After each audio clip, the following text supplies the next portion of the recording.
12 months' time, who knows? How on earth did it come to this?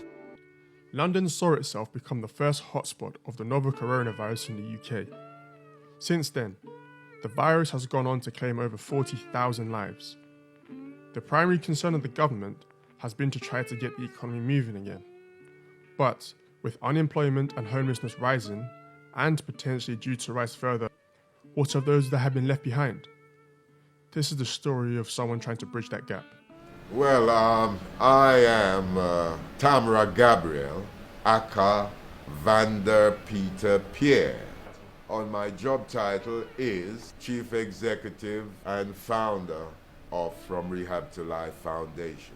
Well, this charity is aiming to steer, our communities away from drug and alcohol addiction, violence and crime, in particularly the youth.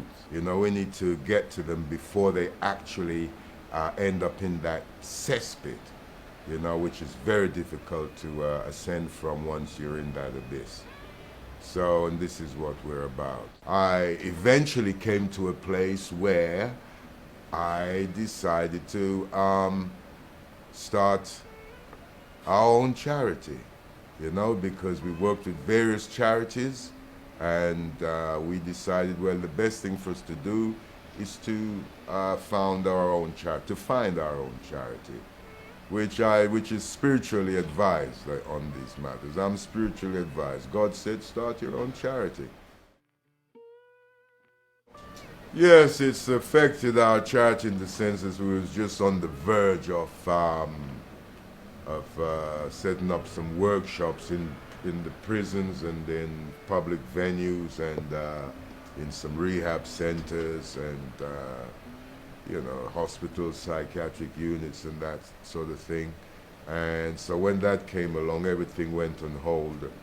We don't really think that doing an online Zoom workshop is the best way to go about it. We'd rather meet up in a park. So now, after waiting so many months without doing anything, we're now looking at working in the park, maybe setting up a few workshops. Once we know the day is going to be sunny and bright. We're grateful to the Charity Commission for giving us a charity registration number, which took about 2 years to get, backward and forward with communication. I understand why.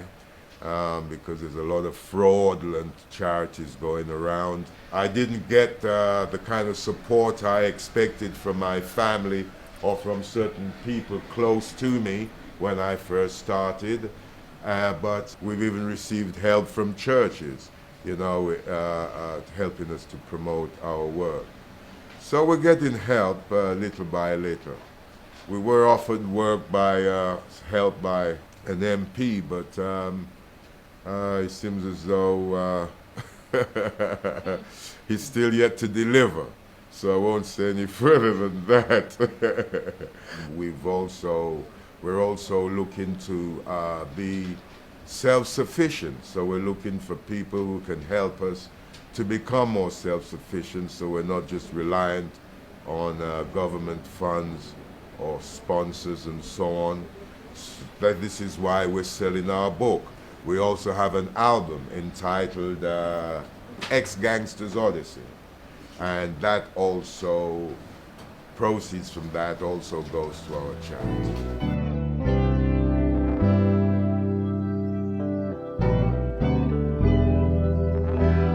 My first flat.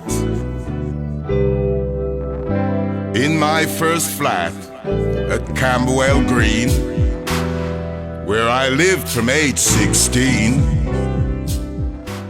Well, the day-to-day operation that happens right now, for example, we're on a fundraising drive, and also we're looking to feed a lot of hungry, homeless people about the place, and a lot of them are actually addicts and alcoholics anyway. So we're looking to help to feed them and to clothe them and even to help to house them. And we're just in the early phases of that at the moment.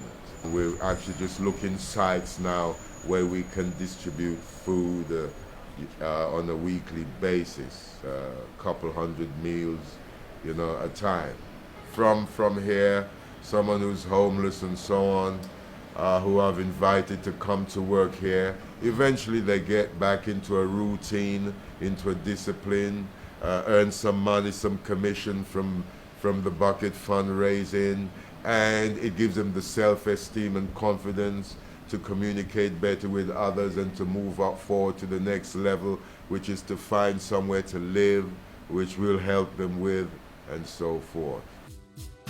And as 3 turned into 4, the only thing that could stop me would be the slam of the prison door. My partner in crime was Titus, a bad boy from approved school.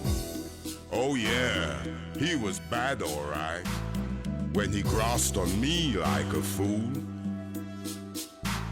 We ended up at the old